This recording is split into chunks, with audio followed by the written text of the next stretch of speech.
hitanao. Ary ny fanaonao masina no hampitoetra sy ampiaina izany famonjena vitanao zany ao anatinay tsirairay avy. Ka ahatonga anay hanavao ny fanoloran-tenanay, ahatonga anay hitoetra ho mahatoky ao aminao re Jesosy Kristy tomponay. Dia arovy amin'ny fahavalon'ny finoanay zahay, arovy amin'ny fahavalo zay mety mampisaraka anay aminao zahay, arovy amin'ny fahavalon'ny fanoloran-tenanay zahay. Fa ny teninao sy ny fanahinao, izany no azahoanao miaro anay, izany no azahoanao mampitoetra anay, ary izany no azahoanao misakana ny asan'ny maizina rehetra tsy hakasika ny fiainanay. Ka dia mba handova ny fiainana mandrakizay zahay raha tonga ianao ny rano lanitra raha zay. Ka hiteny aminay avia ianareo zay ho tahiny raiko mandovaha ny fiainana mandrakizay. Dia tahio ny teninao zay ambara eto, tahio zay rehetra zay hiainy, eny tahio ny mpanambara, mba samy ianao no ho ivony zany rehetra zany, ka hanananay fiainana eo aminao. Mamindrafo mamelany ebokay Jesosy, amin'ny anaranao nangatana izany. Amen. Ny tenin'Andriamanitra zay anjarantsika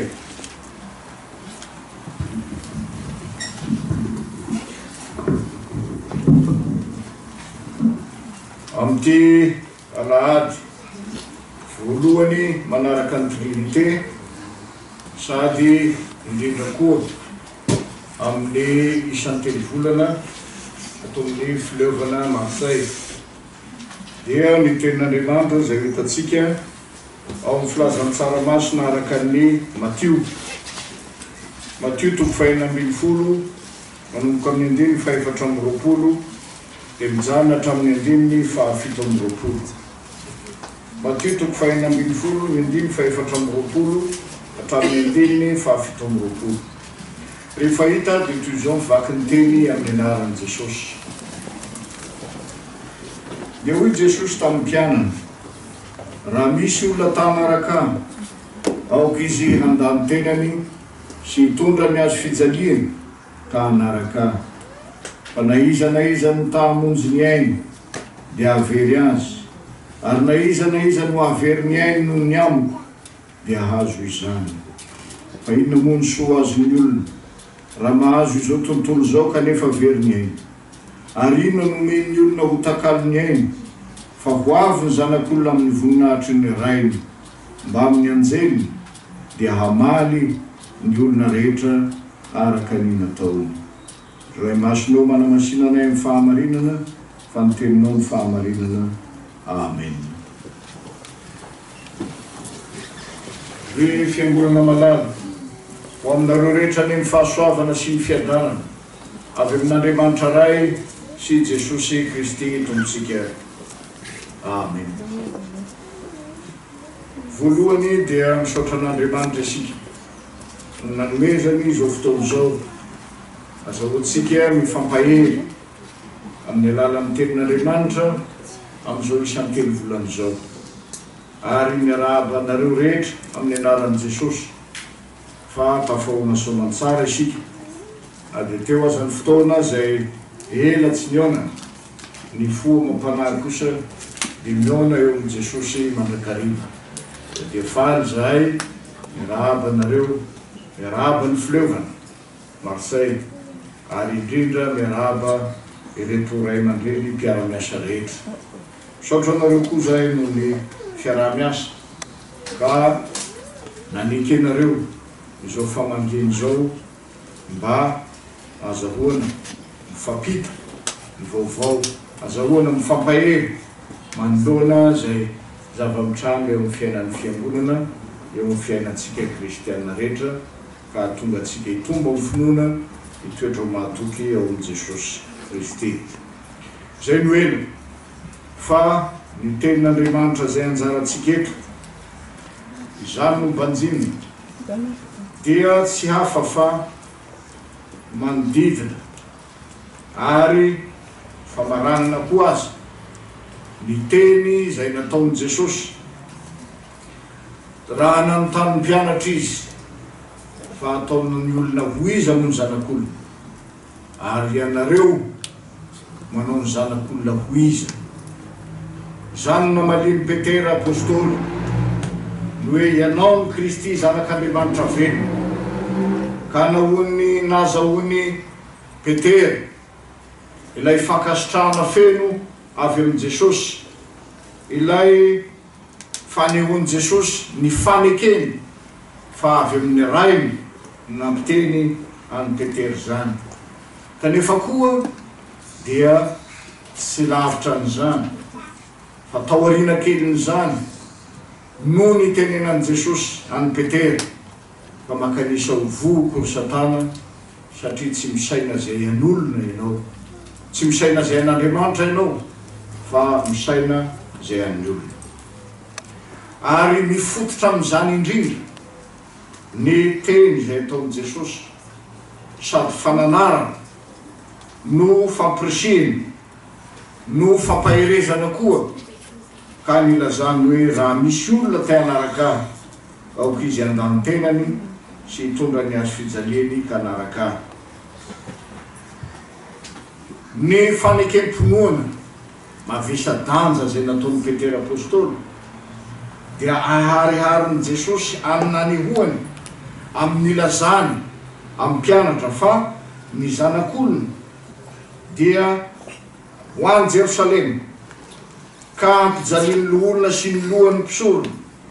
ary ny mpanora-dalàna dia ho vonoina ary atsangana amin'ny andro fahatelo io no ivo ny fanekem-pinoana nataony Petera raha nyteny izy hoe ianao ny Kristy zanak'Andriamanitra velona dia ny amin'ny fahafatesan'i Jesosy sy ny fitsanganany no hanambarana ny maha Kristy zanak'Andriamanitra velona any Jesosy araka ny fanekem-pinoana zay nataony Petera ary izany indrindra no asehony Jesosy fa ny fanarahana ny Jesosy dia miankina sy mifototra indrindra amin'izany fanekem-pinoana zany ary io ny teny Jesosy hoe eo amboniny ty vatolampy ity no ahorona ny fiangonako zany hoe amin'ny alalan'ny fanekem-pinoana nataony Petera no anorenan'Andriamanitra ny fiangonana eto amin'izao tontolo zao dia ny fahafatesan'i Jesosy sy ny fitsanganany tamin'ny maty io ny fototry ny finoana kristiana io ny fototry ny antony ivavahantsika io ny fototry ny antony atongavantsika miainy toroteny mandray ny fanasany tompo ary manao ny asa rehetra fanompoana ao amin'ny fiangonan'Andriamanitra miorona amin'ny hoe ny fahafatesan'i Jesosy sy ny fitsanganany tamin'ny maty marina fa miteny tokoa Andriamanitra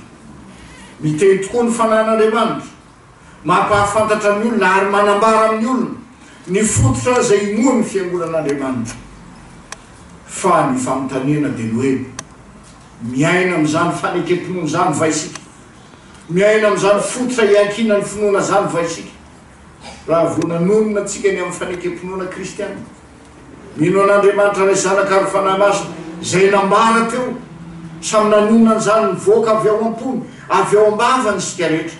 fa inony zany fanekem-pinoana zany amin'ny fiainanao fiangonana azy amin'ny fiainanao kristianina azy amin'ny fiainanao zay vita batisa inony zany fanekem-pinoana zany ary mitondra sy mitariky anao makaiza zany fanekem-pinoana zay lazay ny vavanao zany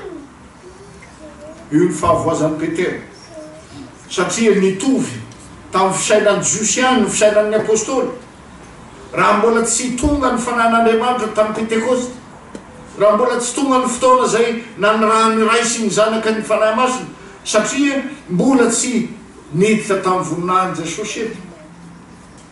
dia mbola takona tamin'ny Petera zany na Andriamanitra aza nampiteny azy an'izany takona ny fiainany an'izany takona ny fandehanany araka an'izany fanekem-pinoana zany amin'ny fiainany andavanandro ary efa ho tonga tokoa ka nilazany Jesosy ny hoe lay fanekem-pinoana ny lazainao nge Petera izao midikany dia ny zanak'olo hatolotra ho vonoina ary atsangana amin'ny andro fahatelo. Io ny votoatin'ny fanekam-pinoana nataonao ny emitra Petera. Inanona zay sanatria aminao zany, tsy ho tonga aminao tokoa zany, satria mbola nitovy fisainana tamin'ireo jiosy Petera. Ka ny fananany an' Jesosy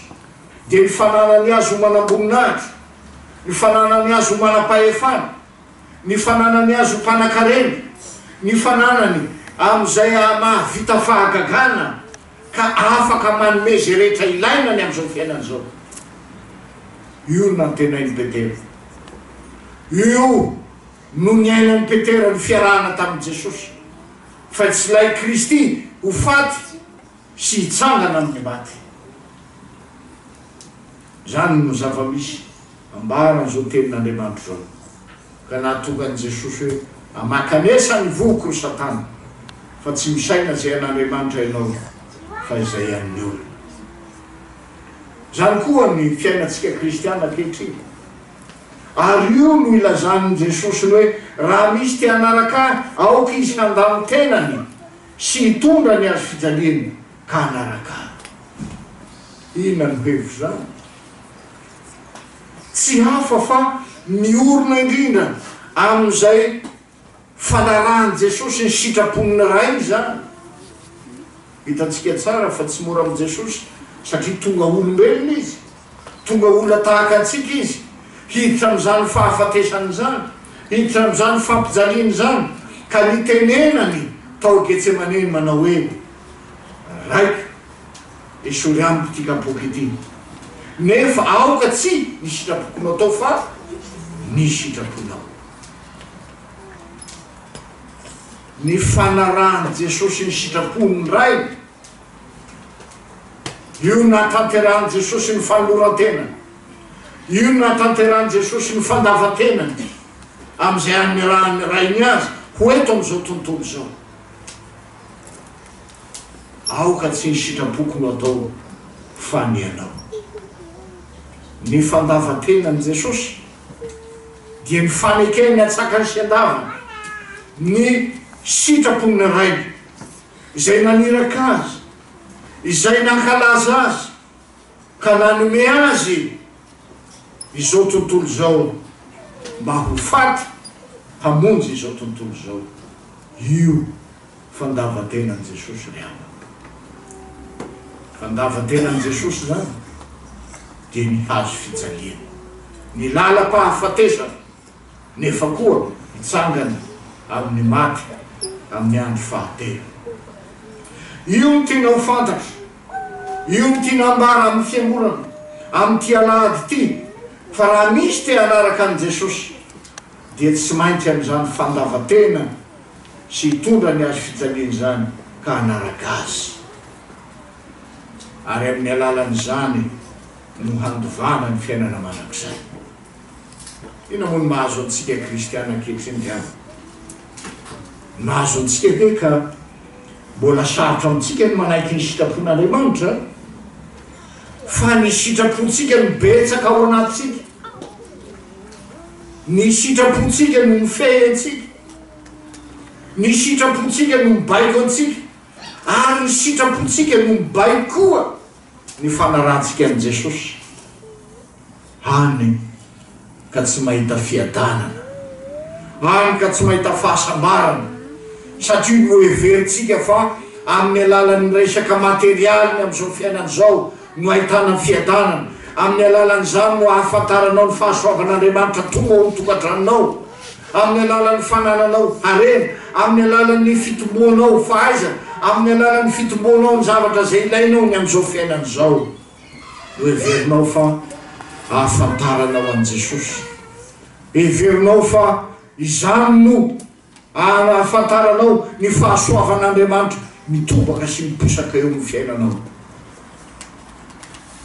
Fahadiso-kevitra ho antsika kristiana zany. Tsy hoe tsy manome an'izany Andriamanitra, tsy hoe tsy mitahy antsika amin'ny zavatra ilaintsika ny amin'izao fiainana zao Andriamanitra, fa saingy zao hoy ny teniny, fa tsao alohany inona ozy ny fanjakany sy ny fahamarinany dia hanampy anareo ny zavatra rehetra. ny antsika zavatra ny am'izao fiainan'izao raha mivavaky tsika mangataka amin'Andriamanitra sika dia ny am'izao fiainan'izao no ilayntsika sy tadiavintsika ary matetika aza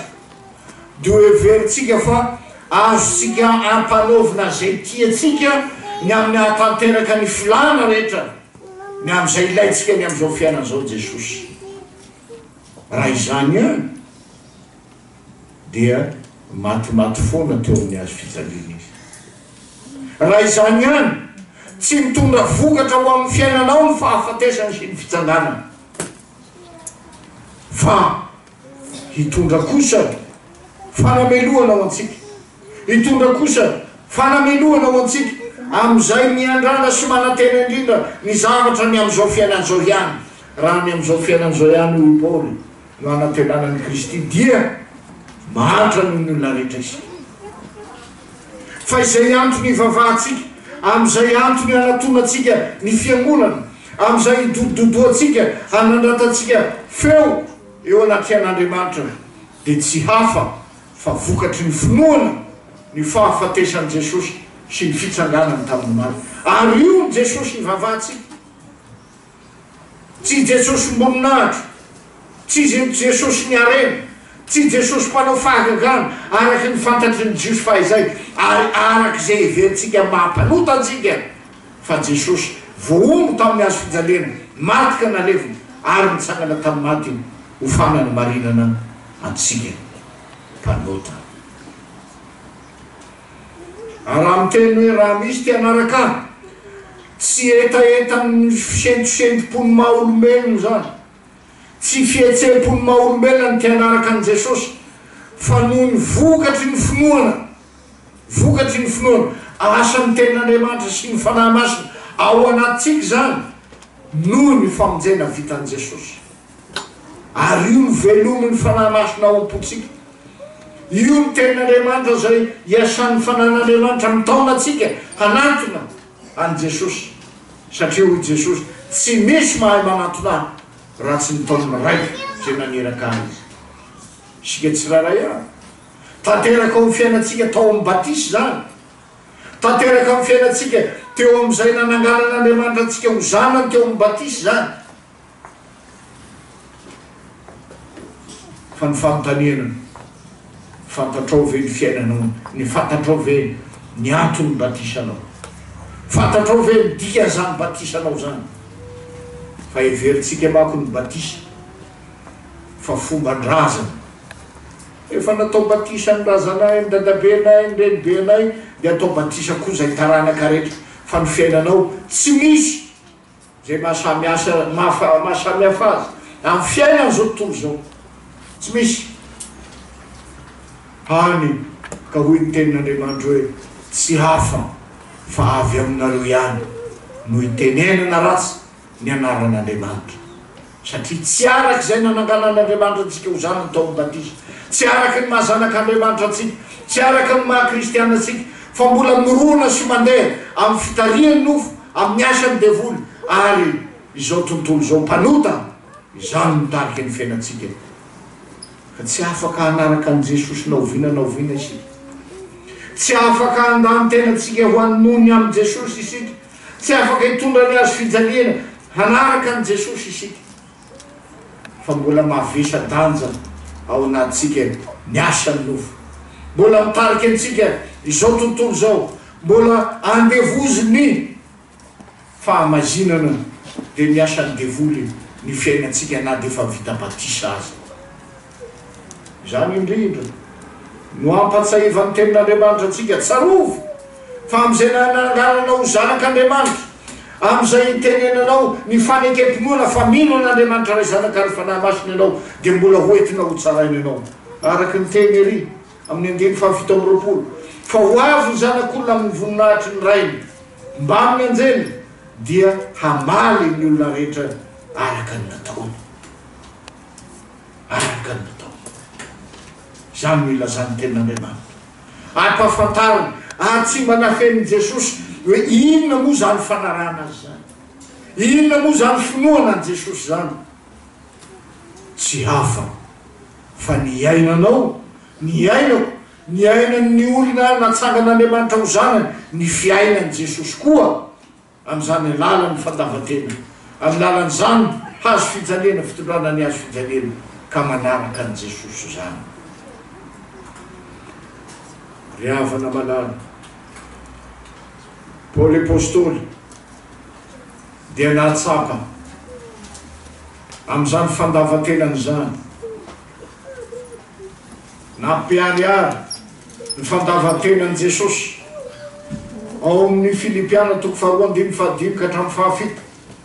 7 ao ka ho aminareo zao sainy zao zay tao amin'ny Kristy Jesosy koa izay na dia nanana ny endrik'Andriamanitra aza dia tsy nataony zavatra ho fikirina mafy ny fidiviana amin'Andriamanitra fa nofoanany ny tenany tamin'akany ny endriky ny mpanompo sy natovavany manam-pitoviana amin'ny olona ary efa hita fa nanatare olona izy dia nanetry tena ka nanaiky hatramin'ny fahafatesana dia le fahafatesana tamin'ny azo fijaliana io no anehoan'ny Paoly apôstôly ny fandavatenan'i Jesosy ka na dia Andriamanitra azy izy na dia nanana ny voninany azy izy dia tsy nataony ho inona zany tsy hoe nataony tsinotsinona tsy zany fa tsy noheveriny amin'izany toerany zany izy mba hahatonga azy ho tonga nofo ho tonga olombelona ho tonga tahaka antsika olombelona mba hanino mba handraisany ny otatsika mba handraisany ny helitsika mba handraisany ny ozony lalàna zay tokony hanameloka atsika teo amin'ny tenany tamin'ny fahafatesany teo amin'ny azo fijaliana zany ny fandavatenan'i Jesosy noho ianao noho izaho noho isika tsy raray avy zao ary manana anjara amin'izany fandavatenan'i Jesosy zany isika tsy raray avy manana anjara amin'izany nomeny an'izany amin'ny alalan'ny batisa isika ka lasa mpiomona ao amin'i Jesosy niara-maty amin'ny Kristy tao amin'ny batisa niarana levina tamin'ny Kristy tao amin'ny batisa ary niarana tsangana tamin'ny Kristy tao amin'ny batisa mba hahatonga atsika olo-baovao mba hahatonga atsika olona mpandova ny fanjakan'Andriamanitra hanana fiainana ao aminy zany fanjakan'Andriamanitra zany sarobidy amin'i Jesosy ka itenenana aminy hoe raha misy olona tanaraka azy zany hoe raha misy olona ny taony raika amin'ny alalan'ny teniny amin'ny alalan'ny sakramentany dia manana ny toetra toe-panaraka an'Andriamanitra nampianarina atsika nandritra ny fotoana rehetra zany tamin'ity isantelo volanyity ny toe-panaraka an'Andriamanitra dia tsy hafa fa ny fahamasina ny toetra zany ny toetra ny mahazanak'Andriamanitra atsika zany izay tsy hitovizantsika amin'izao tontolo zao zay mbola milomano sy mitamana amin'ny ota amin'ny fahafatesan'ny ota fa kosa olo-baovao raha misy olo ao amin'ny Kristy hoy ny teny Paoly apôstôly dia olo-baovao izy tsarovy ary amin'ity andro androany ity amin'izay andrenesana amin'ny tenin'Andriamanitra olo-baovao ianao satria no avozo ny fanan'Andriamanitra amin'ny alalan'izao tenin'Andriamanitra zao no avozo ny fanan'Andriamanitra amin'ny alalan'izao tenin'Andriamanitra zao izany no azahoanao hanaraka an' Jesosy izany no azahoanao manaradian'i Jesosy ary ny fanaradian'i Jesosy na ny manaraka an' Jesosy dia tsy hafa amin'ny atao hoe finoana sy ny fitiavana an' Jesosy zany finoana ino anao teo finoana misy karazany finoana misy ny finoana zay amin'ny fahafantaranao zavatra ho marina dia kenao marina zany fa tsy mitondra zavatra na inona na ina amin'ny fiainanao zany tsy mahavonjy anefa zany satria ny devoly koa dia nino fa misy Jesosy ary manana ny heriny izy dia hoy ny devoly hoe fantatry fa ianao lay masin'Andriamanitra afy andringana anay sady vainao ngovotra ny devoly dia nandositra azy tsy mba mibebaka ny devoly dia manana an'izany koa tsika kristiana indraindray amin'ny fanatonana ny fiangonan'Andriamanitra amin'ny fandrenesana ny tenin'Andriamanitra amin'ny fandraisana ny sakramety tsy misy fahavinonana ho amin'ny fibebahana akory satria mbola mibahana ao anatsika miasa ny maizina rehetra ary indrindrandrindra ny sitrapontsika izay hitariantsika ny fiainatsika ka mahatonga atsika hitoetra sy hiaina amin'ny fiainan'izao tontolo zao ihany ny sitrapontsika izany mitarika antsika ka mahatonga antsika hiala ny sitrapon'Andriamanitra satria zay very seritreretiny ny sitrapontsika ota isan'andro zany ary manakona mitavan'Andriamanitra tsy ho hitatsika fa ny helokareo no hevitra mampisaraka anareo amin'Andriamanitra ho ny tenin'ny soratra masina eto dia mamerina antsika ho amin'ny loniny ho amin'ny mahazanak'Andriamanitra antsika ny tenin'Andriamanitra hanaraka azy hino azy ka hatonga anao handaza isitraponao andaza heverinao fa mety amin'ny fiainanao satria tsy zay mety amin'ny fiainanao no ankasitran'Andriamanitra fa izay mety ataon'Andriamanitra ary zay ataon'Andriamanitra amin'ny fiainanao mba hatonga ny ota ho levo mba hatonga ny faharatsiana tsy hanjaka amin'ny fiainanao ary hatonga ny devoly tsy anam-pahefana aminao satria fa resiny Jesosy teo amin'ny fahafatesany sy ny fitsanganany tamin'ny maty zany tahanaraka ao Jesosy aoko izy andany tenany sy hitondra ny azo fijaliana tsy haitsika ny mandà tena tsy haitsika ny mandà ny sirapony nofo tsy haitsika ny mandà ny sirapony tenatsika raha tsy miorina tsara amin'ny finoana ny famonjena vitan'i Jesosy teo amin'ny azo fijaliana izany io no ilazan'ny Paoly apôstôly io no ilazan'ny Paoly apôstôly fa niara-mboana tamin'i Kristy tamin'ny azo fijaliana ary tsy zaho intsony no velona fa Kristy no velona atao anatiny mba afaka hiteny amin'izany va ianao zay miain zao tenin'Andriamanitra ao izaho zay manambara izao tenin'Andriamanitra ao mba afaka hiteny tahaka ny Paoly hoe efa vomo niaraka tamin'i Kristy teo amin'ny azo fijaliana ve niotako rehetra ary misy matoky vea fa afaka tamin'izany ota izany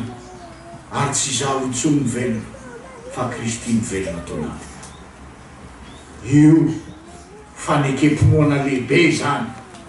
fanekempinoana lehibe vokatry ny asa ny fanahy masina amin'ny alalan'ny tenin'Andriamanitra zay manavao isan'andro ka amin'izay anatona atsika ny latabatra masina dia amin'izany manavaozan'Andriamanitra atsika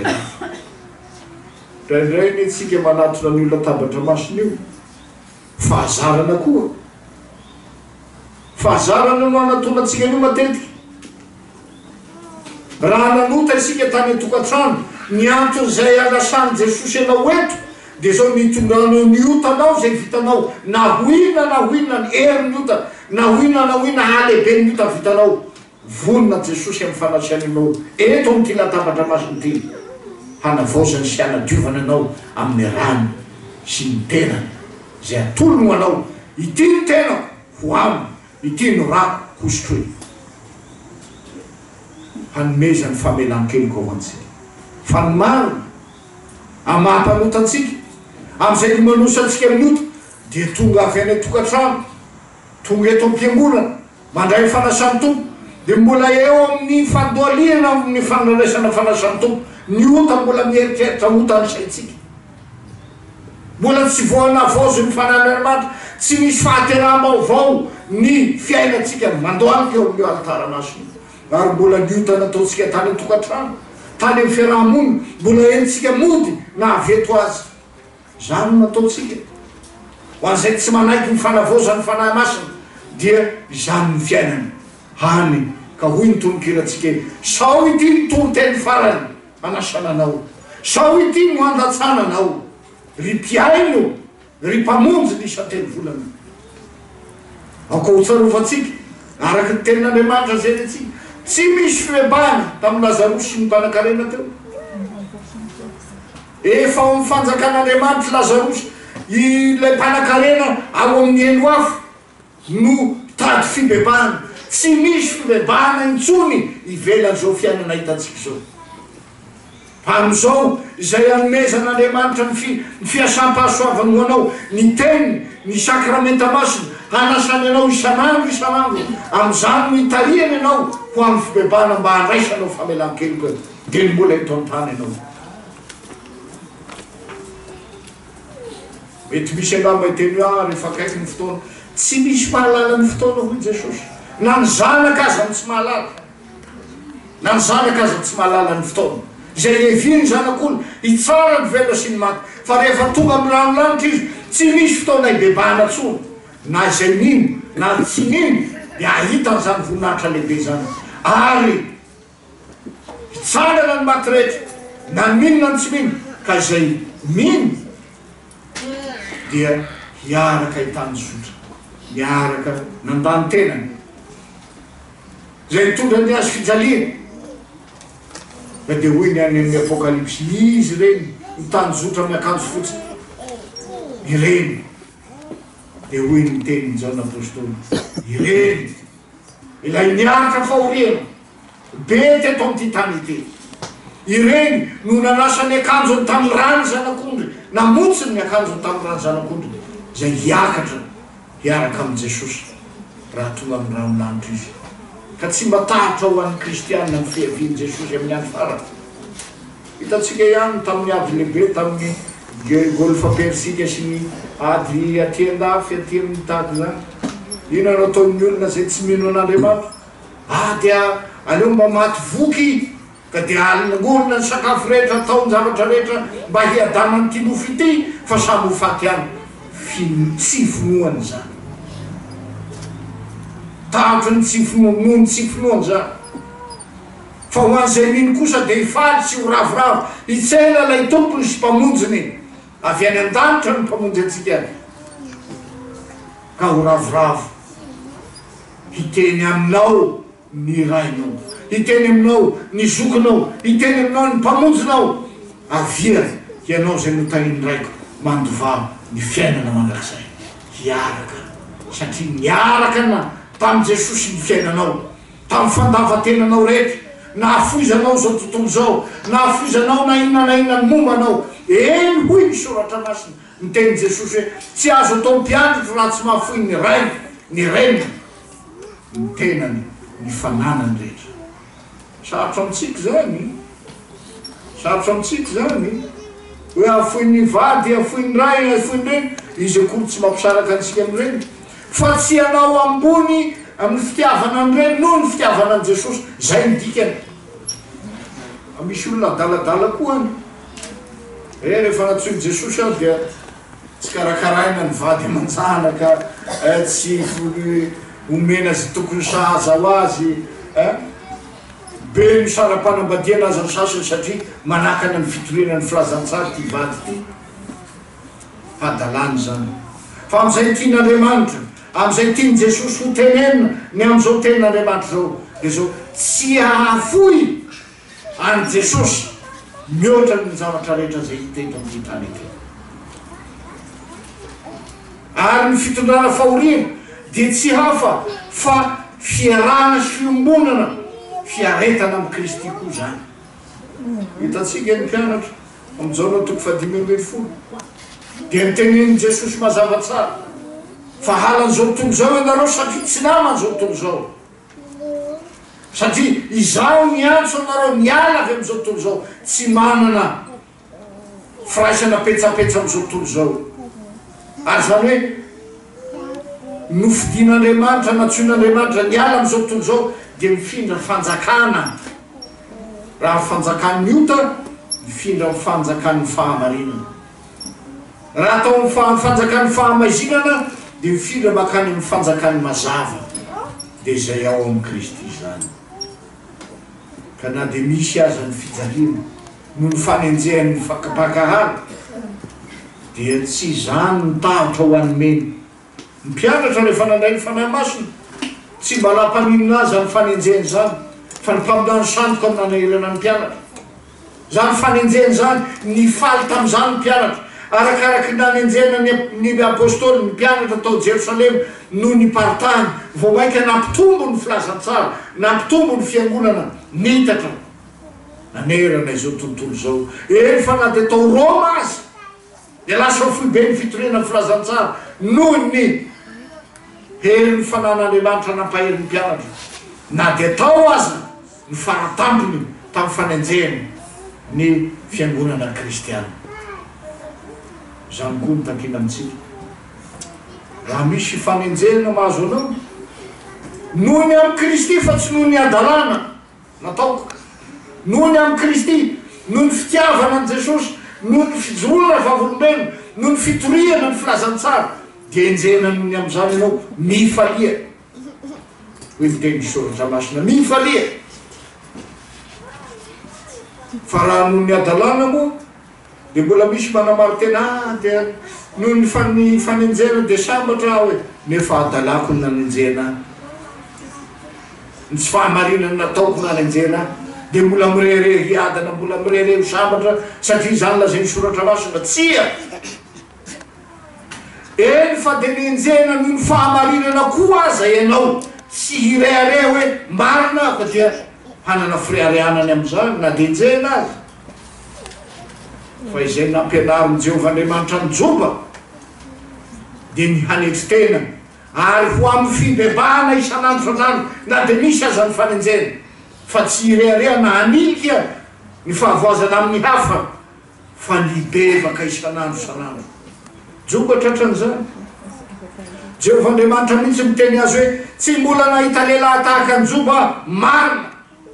tombony tany. Rehefa ny zan'Andriamanitra toetra nasiany vai foana ny fananany sy ny sisa maty ny zanany, dia tonga ny afo, tonga ny namany, tonga ny vadiny. Mbola hitoetra amin'izany Andriamanitra zany venao ny vadiny. Zao no ataonyanao. Ary ny rahalahy ny Elifazana anao, ianao ao dia miotanao. Zany mahatonga anao ka tokony hibebaka ianao, mba hiverina aminao ny fanananao, tsy hiverina amin'Andriamanitra amin'ny aim-panahy, fa hiverena ny fananany. Izany no lazan'ny Elifazana. Tezitra Joba, inona moa ny ratsy nataoko tamin'Andriamanitra? Nanamary tena izy, satria Andriamanitra tokoa nanamarina azy.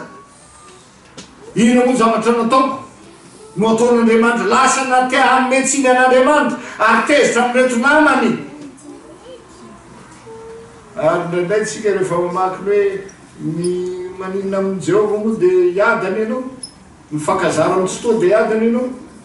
Raha ny marina tsy Andriamanitra ny teneniny,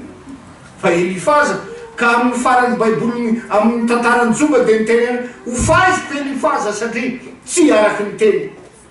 Dia nataony Joba mpanomboka ny nataony. Dia falitsika hoe mifankazara amin'ny fotoa dia hiadany ianao, fa eritrereto inona ny foto-kevitra.